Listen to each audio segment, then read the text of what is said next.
एक कदम ईश्वर की ओर। निर्वाण प्रकरण उत्तरार्ध 137वां सर्ग। व्याध के पूछने पर मुनि का धारणा के अभ्यास से परकाय प्रवेश द्वारा देखे गए उसके स्वप्न का वर्णन।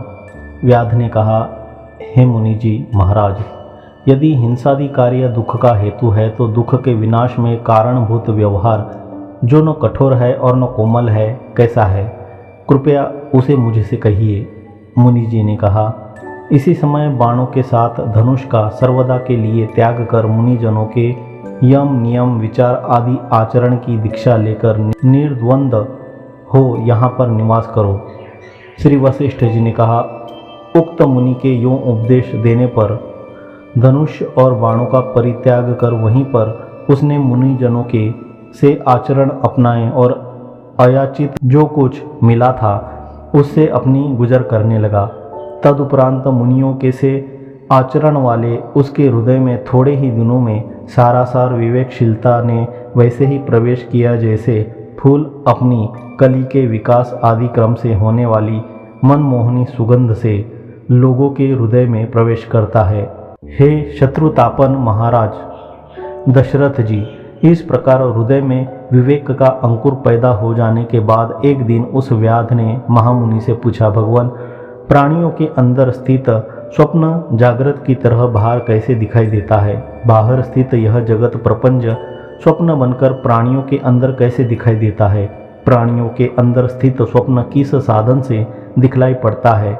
इस तरह बाहर और भीतर स्थित स्वप्न रूप प्रपंच कैसे दिखाई देता है? और यदि प्रपंच स्वप्न ही है तो भीतर बाहर दो प्रकार से कैसे स्थित दिखाई देता है? इस प्रकार अनेक संशयों से गूंथे हुए एक साथ 5 प्रश्न किए। प्रचुर तर्कों से गर्भित प्रश्न को सुनकर प्रारंभिक भूमिका की अवस्था में जबकि मेरा विवेक प्रौढ़ नहीं हुआ था, मेरे मन में भी ऐसे ही अनेक विवर्त उठे थे।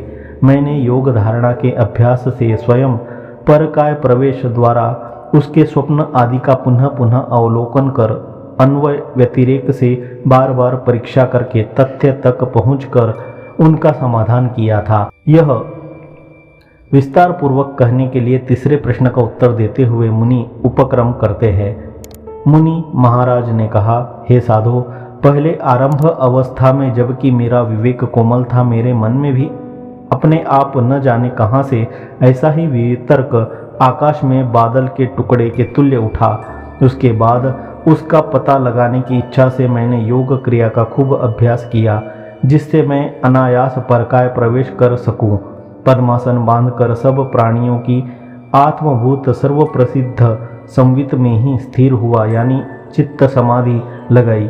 जैसे सूर्य सायंकाल के समय बिखरे हुए अपने प्रकाश को अपने मंडल की कांति से बटोरता है, वैसे ही उक्त संवित में समाधिस्थ हुआ मैं उसी संवित से दूर विक्षिप्त अपने चित्त को अपने हृदय में लौटा लाया।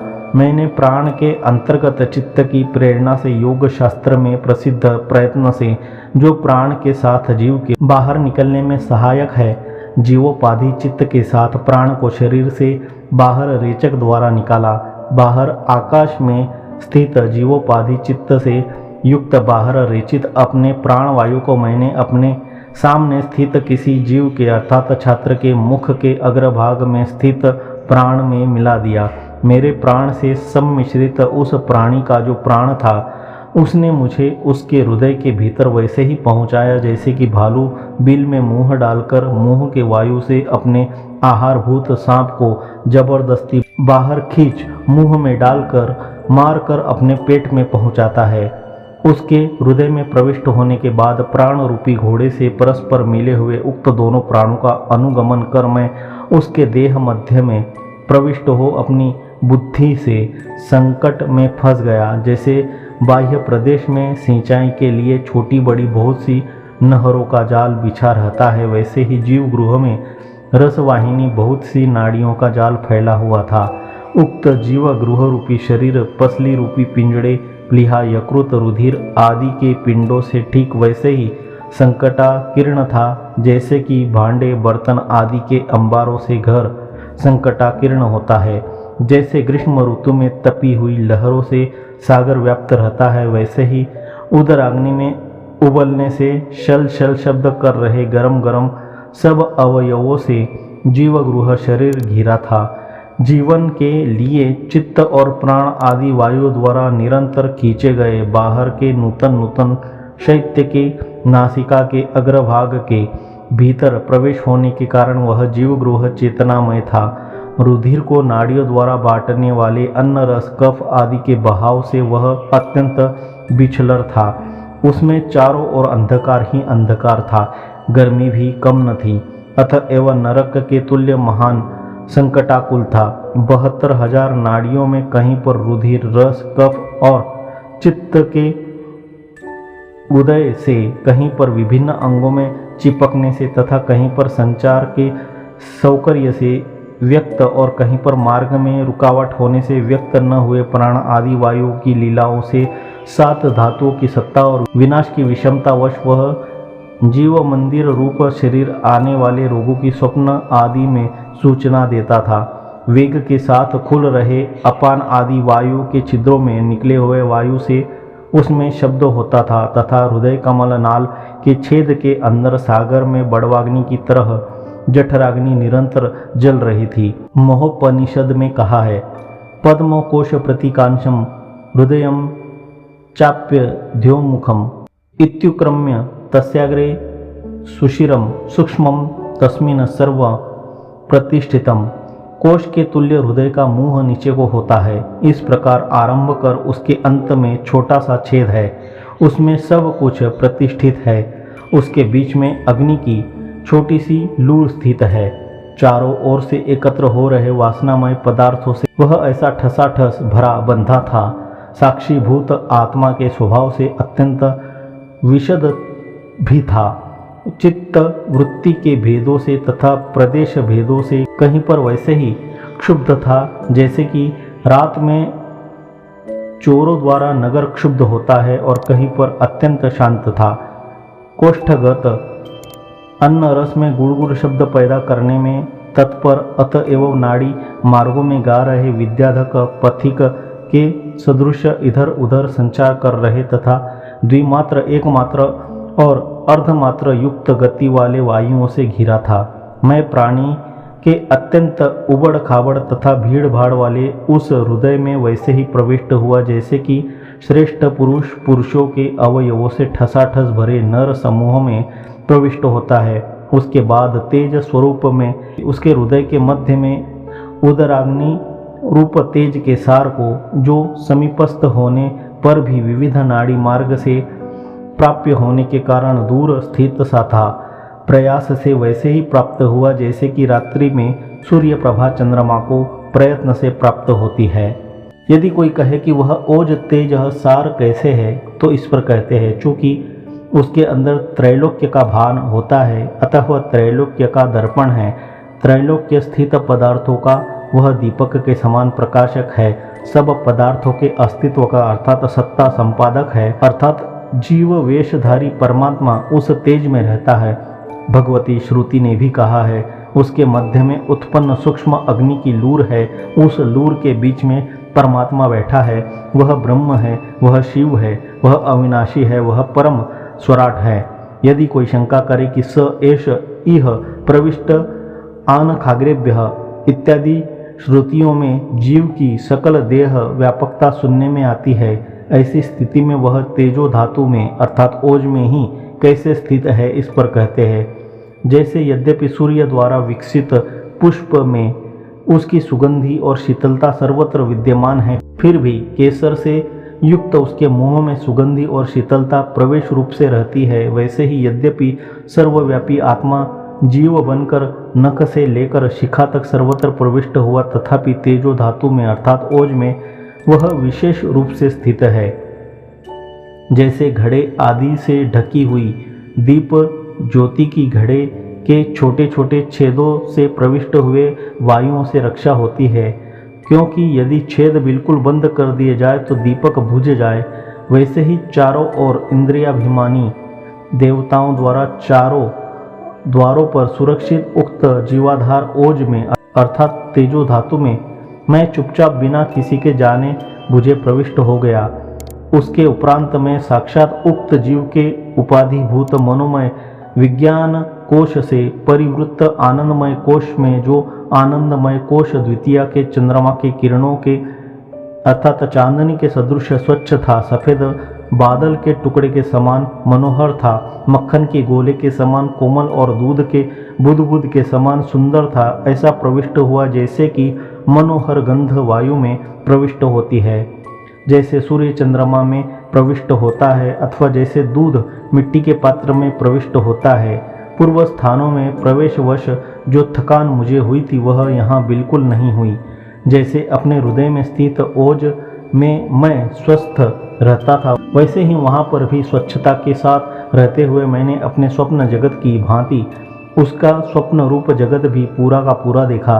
उसके स्वप्न जगत में भी सूर्य थे, पर्वत थे, सागर थे, देवता, राक्षस और मनुष्य थे, नगर थे, विशाल जंगल थे, अन्य लोक थे, दिशाएं थी, सातों द्वीप, सातों सागर, भूत भविष्यत और वर्तमान काल और इंद्रियों के क्रम सब विद्यमान थे। प्रलय क्षण सब ऋतुएं, स्थावर जंगम सब कुछ विद्यमान था। वहाँ पर वह स्वप्न दर्शन अनादि प्रवाह स्थित तथा प्रसिद्ध जगत के तुल्य रहा। मैं निद्रा के बाद जागृत अवस्था में अतिशयन स्थित ही रहा, क्योंकि जागृत के अंत में निद्रा आई ही नहीं।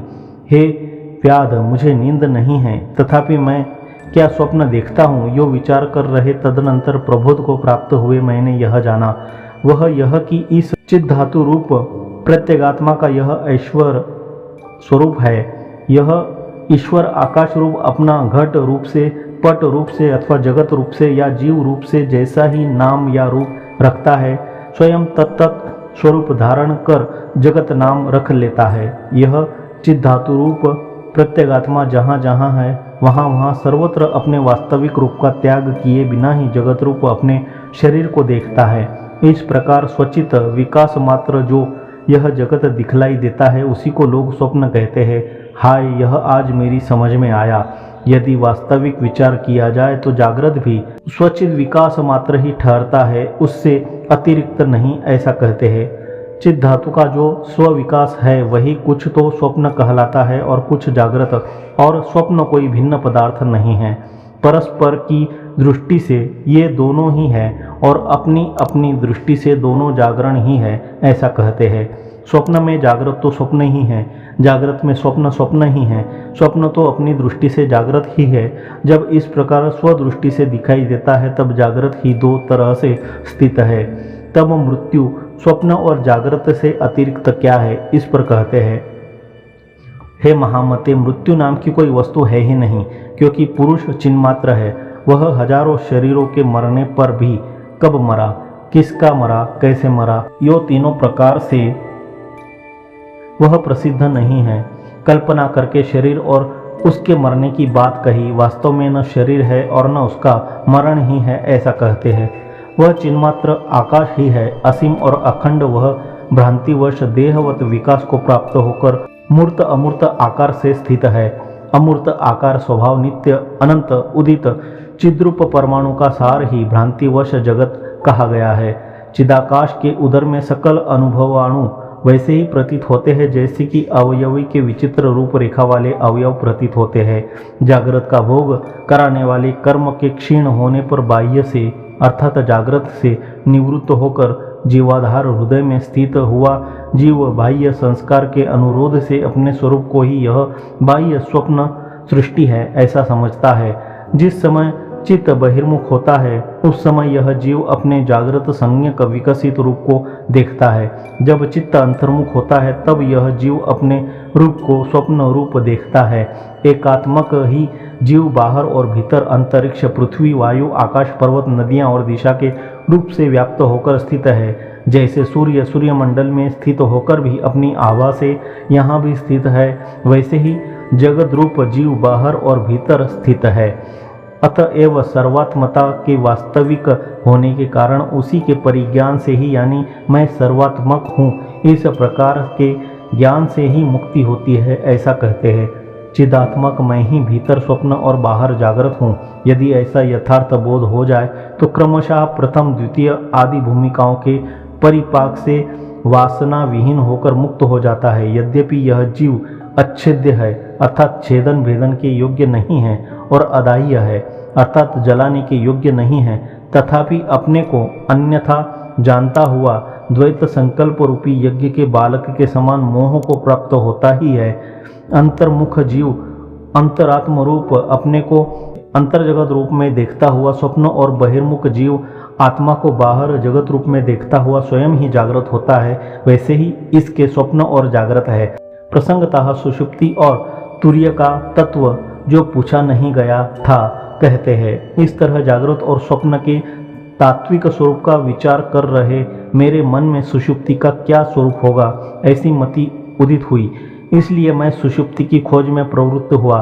दृश्य के दर्शन से मेरा क्या मतलब? मैं चिरकाल तक चुपचाप चित्त व्यापार रहित होकर स्थित रहूं। अंदर इस तरह की शांति रूप संवित जब तक रहती है तब तक सुषुप्ति है। सुषुप्ति का इससे अतिरिक्त दूसरा स्वरूप नहीं है। सुषुप्ति में चित्त की व्याप्ति न होने से, चित्त की अभिव्यक्ति न होने पर घट आदि समान जड़ता की आशंका कर, विशेष रूप से अहंता रूप से विदित न होने पर भी नख केश आदि के समान सामान्यतः विदित होने से विदित अविदितात्मक उक्त सुषुप्ति जो कि जड़ भी है और जड़ नहीं भी है, चेतनात्मक सुषुप्ति साक्षी में स्फुरित होती है ऐसा कहते हैं। जैसे इस शरीर में विशेषतः अहंता रूप से अविदित होने से सामान्यतः विदित होने से विदित अविदित स्वरूप जड़ और अजड़ नख केश आदि इस शरीर में स्फुरित होते हैं, वैसे ही चेतन रूप साक्षी में सुषुप्ति स्फुरित होती है। जागृत और स्वप्नों के भ्रमण से मैं बहुत थक गया हूँ। मुझे विशेष संवित से क्या करना है? मैं कुछ काल तक मन के व्यापार से रहित शांत रहूं। इस प्रकार का संकल्प होने पर एकमात्र गाढ़ निद्राकार परिणाम ही सुषुप्ति है, उससे अतिरिक्त सुषुप्ति नहीं है। यदि चिंतन का सर्वथा परित्याग किया जाए तो जागृत पुरुष में भी सुषुप्ति हो सकती है ऐसा कहते हैं। मैं कुछ भी चिंतन न करूं, शांत होकर बैठा रहूं, इत्याकारक गाढ़ निद्रा रूप सुषुप्ति जागृत अवस्था में भी अपने आप हो सकती है। यह अवस्था जब खूब घन अर्थात गाढ़ हो जाती है तब सुषुप्ति शब्द से पुकारी जाती है। जब शिथिल रहती है तब तो स्वप्न शब्द से पुकारी जाती है। इस तरह सुषुप्ति के स्वरूप का निश्चय कर परम बुद्धि से युक्त उद्योगशील मैं तुर्य के स्वरूप की खोज करने के लिए तत्पर हुआ। जैसे अंधकार के बिना प्रकाश का स्वरूप नहीं पहचाना जा सकता, वैसे ही शुद्ध सम्यक ज्ञान के बिना तुर्य का पूर्ण रूप तनिक भी समझ में नहीं आता। यह यथास्थित विश्व सम्यक ज्ञान से विलीन हो जाता है, अतः सम्यक ज्ञान ही तुर्य है।